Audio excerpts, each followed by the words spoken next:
मी विधानसभेत भाषण केलेली आहे.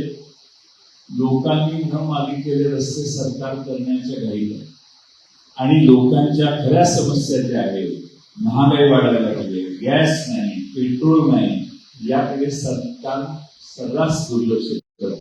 कारण आखाती देशातनं आता योजनेसाठी मर्यादा आलेली आहे. हे सगळे प्रश्न आपल्या सगळ्यांना भेडसावत आहेत आणि म्हणून माझी या भागातल्या सत्तेत असणाऱ्या सगळ्या मान्यवरांना देखील विनंती आहे की तुम्ही सत्तेत आहात, सत्तेच्या जवळ आहात, त्या सत्तारूढ लोकांना तुम्ही विनंती करा आणि हा मार्ग बदलण्यासाठी तुमचंही तिथं काही जर वजन असेल तर वापरा. कोणत्याही परिस्थितीत रस्ता होणं हे वाळवे तालुक्याच्या हिताचं नाही, याच्यात कोणतीही पक्षीय भावना नाही, पण हा मुळातच रस्ता आवश्यक नसताना होतोय आणि दिसेल ती मंदिरं जोडायचा उद्योग कुणीतरी केलेला दिसतोय. त्यामुळे सर्व देव आमच्या बाजूला आहेत. एका देवाला आम्ही सगळे साखरे घालायला कधी येऊ, एवढेच त्या देवाला आम्ही सगळे विचारतो.